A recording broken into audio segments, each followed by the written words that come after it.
సంవత్సరాల తరబడి government job కోసం వేచి చూస్తున్నారా? కేవలం 8 నెలల్లో మీ కల నెరవేర్చుకోండి. వెంటనే కింది నంబర్స్‌కి కాల్ చేయండి. హలో నమస్తే, welcome to Suman TV. Operation Sindoor దీని గురించి అందరూ కూడా మాట్లాడుకుంటున్నారు. అయితే ఈ వార్ అటాక్ అయితే జరిగింది. బట్ ఈ అటాక్ జరిగిన తర్వాత మనకి దాని పరిణామాలు తర్వాత మన భారతదేశం పైన కావచ్చు, లేదంటే వాళ్ళు ఎలా రియాక్ట్ అవ్వబోతున్నారు అంటే, మనం వాళ్ళు చేసిన ఒక అటాక్కి మనం ఆన్సర్ అయితే ఇచ్చాము. దీన్ని అందరూ కూడా సెలబ్రేట్ చేసుకుంటున్నారు. బట్ ఈ అటాక్లో ఏం జరిగింది అండ్ దీని పరిణామాలు మనకి ఇక ముందు కూడా ఎలా ఉండబోతున్నాయి అనే విషయంపై డిస్కస్ చేయడానికి ఈరోజు మనతో పాటు స్టూడియోలో రామ్ మెట్టు గారు ఉన్నారు. వారితో మాట్లాడదాం. హలో అండి రామ్ గారు. హాయ్ అండి. సో రామ్ గారు, ఇప్పుడు మనం మాట్లాడుకుంటున్నాము ఆపరేషన్ సింధూర్ గురించి. అయితే అక్కడ ఏం జరిగిన దాంట్లో ఇప్పుడు 9 ప్లేసెస్లో అటాక్ జరిగింది అని అంటున్నారు. అక్కడ అటాక్ జరిగిన తర్వాత నిజంగానే అంత డెమాలిష్ అయ్యిందా, లేకపోతే అంటే ఆ 9 ప్లేసెస్ కనుగొనడం అంటే it's not an easy thing. ఒక్క టెర్రరిస్ట్ ప్లేసే మనము స్థావరం కనుక్కుంటేనే ఎంతో మందిని మనము డెమాలిష్ చేయొచ్చు యాక్చువల్లీ. సో అలాంటిది 9 ప్లేసెస్లో వీళ్ళు అటాక్ చేశారు మన ఇండియన్ ఆర్మీ అని అంటే, సో వాట్స్ లైక్ ఏమేమి జరిగి ఉండొచ్చు అంటారు? సో ఈ 9 ప్లేసెస్లో అటాక్ జరిగినాయి, అది వాస్తవం అండి అది. అండ్ మీరు అన్నట్టు చాలా మంది దీంట్లో ప్రాణాలు కోల్పోయి ఉండొచ్చు. కరెక్ట్. అఫీషియలీ కన్ఫర్మ్ నెంబర్స్ వచ్చేసి మనకు ఆల్మోస్ట్ అబౌట్ 29 to 30 అనేది కన్ఫర్మ్ నెంబర్ అండి. ఎగ్జాక్ట్లీ. బట్ అది నాకు తెలిసి ఈ పాటికి అరౌండ్ 59-60 వరకు వచ్చి ఉండొచ్చు నెంబర్ అనేది. అంటే పెరుగుతూ ఉండొచ్చు అని అంటున్నారు. ఎందుకు అంటే like this is a process కదా, అంటే వెతికి కిల్ చేస్తున్నారు అని అంటున్నారు కాబట్టి they'll find every places I guess. ఏమంటారు? అది ఒకటి. అండ్ దీనిలో గాయపడ్డ వాళ్ళు కూడా ఉన్నారు, తీవ్రంగా గాయపడ్డ వాళ్ళు చాలా మంది ఉన్నారు. సో ఈ తీవ్రంగా గాయపడ్డ వాళ్ళు ఏంటంటే ఈవెన్చువల్లీ లైక్ నిన్న అర్ధరాత్రి జరిగింది స్ట్రైక్. సో ఈ పాటికి కొందరు అందులో కూడా ప్రాణాలు కోల్పోయిన వాళ్ళు ఉంటారు. కాబట్టి ఈ ఇప్పుడు కరెంట్లీ అంచనా ఏంటంటే ఆల్మోస్ట్ ఒక 60 మెంబర్స్ వరకు చనిపోయారు అనేది అంచనా అది. బట్ అది ఇంకా అఫీషియల్ పెరగచ్చు, కొంచెం అటు ఇట్లో పెరగచ్చు, ఇది ఉండొచ్చు. సో ఇది చాలా ఇంటెన్స్ ఇదండి దాడి చెప్పాలంటే. అండ్ మన వాళ్ళు యూజ్ చేసిన టెక్నాలజీ కూడా అంత అడ్వాన్స్డ్ ఉంది అని అంటే, ఒక్క మిజైల్ పడ్డప్పుడు దాని రేడియస్ కూడా, అంటే ఇంపాక్ట్ అనేది ఓన్లీ ఆ స్పాట్ మీద కాకుండా ఆ రేడియస్ కూడా ఎక్కువ ఉంటుంది. మన వాళ్ళు యూజ్ చేసిన మిసైల్స్ కి రేడియస్ కూడా ఎక్కువ.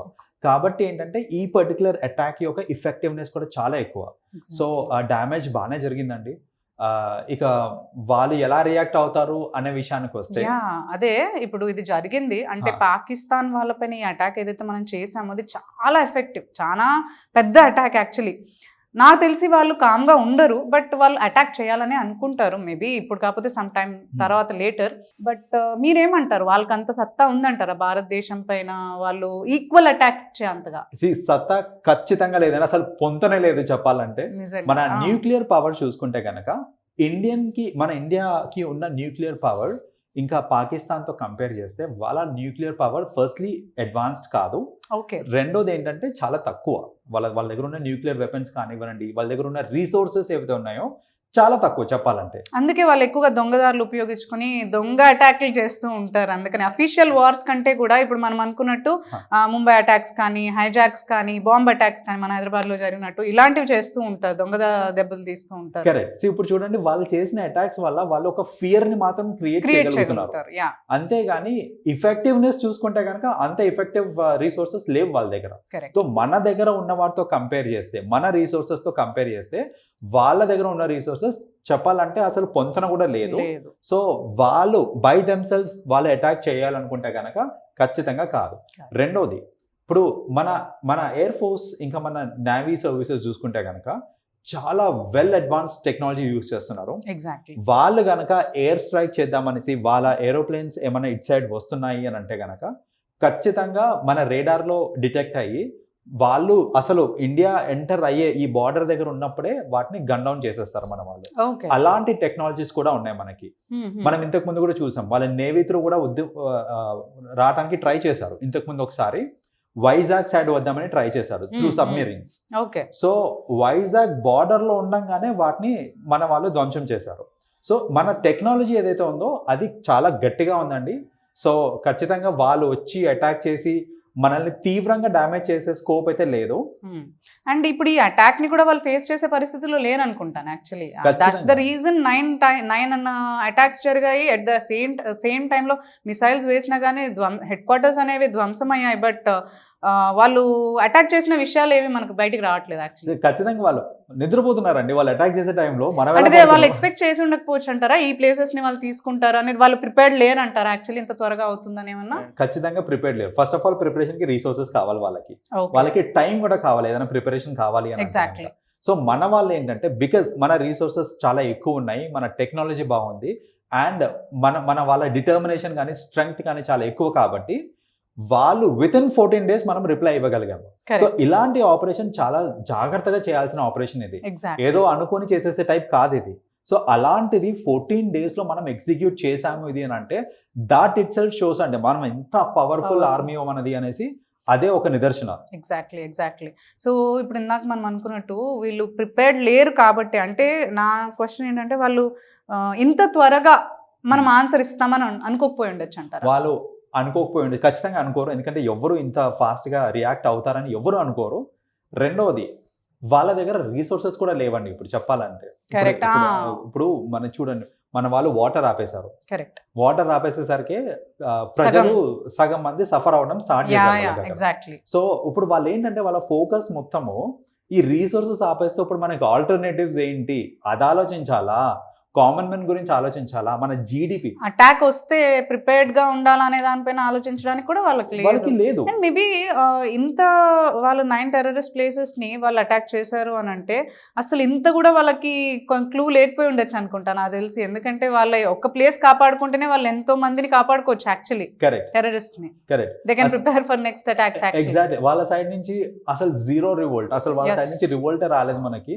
సో అంత పకడ్బందీగా ప్లాన్ చేసి ఉన్నారు కాబట్టి మన వాళ్ళు. అండ్ వాళ్ళు ఏంటంటే వాళ్ళకి ఎన్నో సమస్యలు ఉన్నాయి. అప్పుడు వాళ్ళకి నీళ్లు లేవు, వాళ్ళకి తిండి లేదు, వాళ్ళ జీడిపి లేదు, పోనీ వాళ్ళ గవర్నమెంట్ దగ్గర డబ్బులు ఉన్నాయంటే డబ్బులు లేవు. సో ఇలాంటి సమయంలో ఇప్పుడు కామన్ మెన్ గురించి ఆలోచించాలా, నీళ్ళ గురించి ఆలోచించాలా, వెపన్స్ గురించి ఫైట్ చేయాలా, ఏం చేయాలి అని అర్థం కాని పొజిషన్లో ఉంది పాకిస్తాన్ ఇప్పుడు. సో అలాంటి సిచ్యువేషన్ లో మనం అటాక్ చేసేసరికి వాళ్ళు ఏమీ చేయలేని పరిస్థితిలో ఉన్నారు, ఏమీ చేయలేరు కూడా. ది ఓన్లీ థింగ్ వాళ్ళు ఇప్పుడు ఏంటి ట్రై చేస్తున్నారు ఇక్కడ అని అంటే వాళ్ళు చైనా నుంచి అలా డిఫరెంట్ అదర్ కంట్రీస్ నుంచి రీసోర్సెస్ సపోర్ట్ గురించి వాళ్ళు ట్రై చేస్తున్నారు. కానీ అది అంత ఈజీగా రాదు. అంటే సపోర్ట్ చేస్తాయంట వేరే కంట్రీస్ వాళ్ళకి సపోర్ట్ చేస్తాయంటారు ఇలాంటి సిచ్యువేషన్ లో?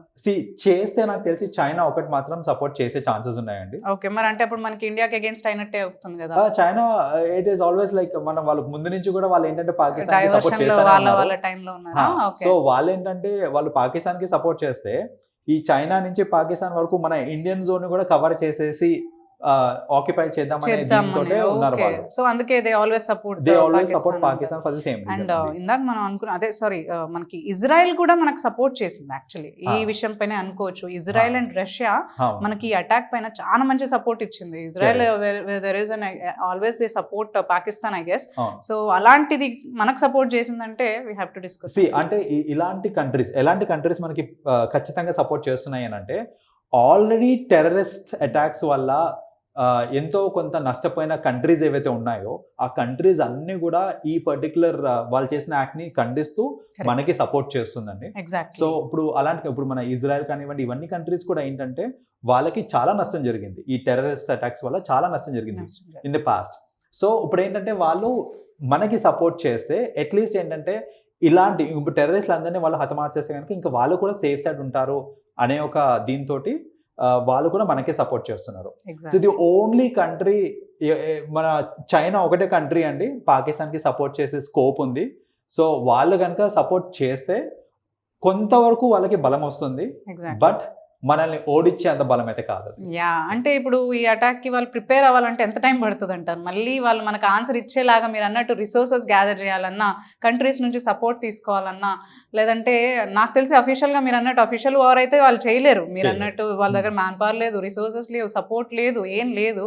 సో అలాంటప్పుడు మీరు అన్నట్టు అసలు స్టార్టింగ్ వచ్చి మన స్టార్టింగ్ అటాక్ కూడా తట్టుకునే అంత వాళ్ళకి లేకపోయి ఉండొచ్చు actually. But they revolt I guess. And దీనికి వాళ్ళు ఖచ్చితంగా ఏదో విధంగా మళ్ళీ ఏదో ప్రిపేర్ అవుతారే అని వాళ్ళు ఖచ్చితంగా ప్రిపేర్ అవుతారు. వాళ్ళకి తెలిసిందే, మనకి ఇంతకు ముందు కూడా చూస్తానే ఉన్నాం మనం.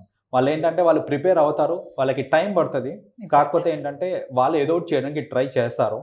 మనము కొంచెం అప్రమత్తంగా ఉండాలి. అండ్ ఏంటంటే ఇలాంటి ఫ్యూచర్లో ఖచ్చితంగా జరుగుతాయి కాబట్టి మన ఇండియన్ ఆర్మీ కూడా దానికి తగ్గట్టు వాళ్ళు చూసుకుంటూ ఉంటారు. కామన్ మ్యాన్కి జనరల్గా ఏమీ కాకుండానే చూసుకుంటారు, ఏది జరిగినా బార్డర్లోనే వాళ్ళు తేల్చుకుంటారు. సో ఈ కేసులో చూసుకుంటారు. అసలు నిజంగా చెప్పాలంటే అండి, మన ఇండియన్ ఆర్మీకి 10-15 నిమిషాల్లో మొత్తం పాకిస్తాన్ ధ్వంసం చేయాలంటే చేస్తుంది. కానీ మన వాళ్ళు చూడండి, జరిగిన ఈ చర్య ఏదైతే అయిందో, పహల్గామ్లో జరిగిన చర్య ఏదైతే ఉందో అది చేసింది టెర్రరిస్టులు. కరెక్ట్. అందుకనే వీరు టెర్రరిస్ట్లను మాత్రమే, టెర్రరిస్ట్ బేస్లని మాత్రమే ధ్వంసం చేశారు. ఆర్మీ బేసెస్ ని వాళ్ళు ముట్టుకోలేదు, ఎందుకంటే అది ఎథికల్ కాదని. మనం అంత ఎథికల్ గా ఆలోచించి మనము రివోల్ట్ చేస్తా ఉంటాము. దట్ షోస్ ఇండియాకు ఉన్న ఎథిక్స్ ఇక్కడనే బయటపడుతున్నాయి మనకి.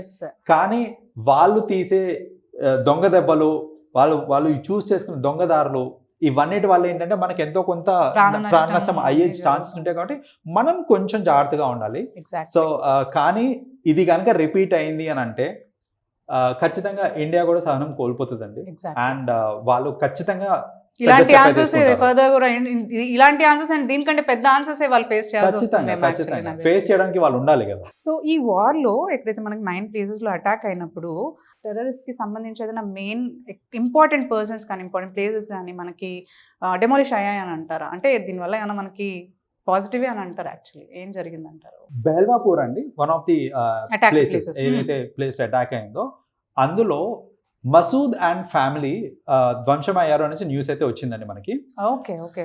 అయితే మసూద్ మనకి తెలిసిన famous terrorist leader, actually is a very big terrorist and మనందరికీ తెలుసు. ఎందుకంటే ఆయనని విడిపించుకోవడానికి ఈయన ఇంతకుముందు మన ఇండియన్ ఆర్మీ క్యాప్చర్ చేశారు. Exactly right. క్యాప్చర్ చేసి అతన్ని జైల్లో అంటే మన కస్టడీలో ఉంచుకున్నప్పుడు వాళ్ళు ఫ్లైట్ హైజాక్ చేసి మసూద్ని విడిపిస్తే కానీ మేము ఫ్లైట్లో వాళ్ళని వదలము అనేసి మనకి దీని మీద సినిమాలు కూడా వచ్చినాయి.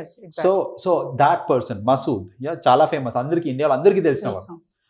ఆయన ఈ అటాక్ లో చనిపోయారు. ఇచ్చేసినప్పుడు కూడా చాలా బాధపడ్డారు యాక్చువల్లీ ఇండియా వీళ్ళందరూ కూడా. మనందరం కూడా అంత పెద్ద టెర్రరిస్ట్ ని చంపకుండా హ్యాండ్ ఓవర్, బతికించి మనం హ్యాండ్ ఓవర్ చేస్తున్నాము అని అనుకున్నప్పుడే వాళ్ళు అనుకుని ఉంటారు లైక్ ఇలాంటి అటాక్స్ మనం ఎన్నో ఫర్దర్ ఫేస్ చేయాల్సి వస్తుందేమో టెర్రరిస్ట్ అటాక్స్ అని. So he proved it actually. ఆయన కూడా మేబీ ఈ టెర్రరిస్ట్ అటాక్ లో తన చేయి కూడా ఉండుంటుంది ఖచ్చితంగా, ఎందుకంటే ఆయన చాలా senior terrorist and very experience కాబట్టి. సో ఖచ్చితంగా అతని చేయి కూడా ఉండొచ్చు.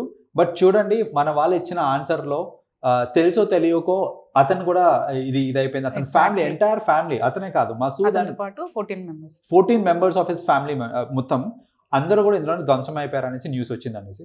ఇప్పుడు చూడండి, అతని ఫ్యామిలీ అండ్ 14 మెంబర్స్, ఇది కనుక జరుగుండకపోతే ఈ 14 మెంబర్స్ కూడా మసూద్ లాగా అయ్యే ఛాన్సెస్ ఉంటుంది అండ్ వాళ్ళ టెర్రరిస్ట్ ఇంకా బలపడే ఛాన్సెస్ ఉండేది మనకి. ఇలాంటి పహల్గామ్ లాంటి అటాక్స్ ఇంకెన్నో చూడాల్సి వచ్చేదేమో మన ఇండియా. ఖచ్చితంగా చూసేవాళ్ళం మనం అది. కానీ ఫార్చునేట్లీ ఈ ఇన్సిడెంట్ జరిగింది కాబట్టి అతను మసూద్ అండ్ వాళ్ళ ఎంటైర్ ఫ్యామిలీ మొత్తం దీనిలో ఎగ్జాక్ట్లీ. థ్యాంక్ యూ రామ్ గారు, మనకి వార్ గురించి ఇంత ఇన్ఫర్మేషన్ అనేది మాకు గ్యాదర్ చేసి ఇచ్చారు. Thank you so much for coming.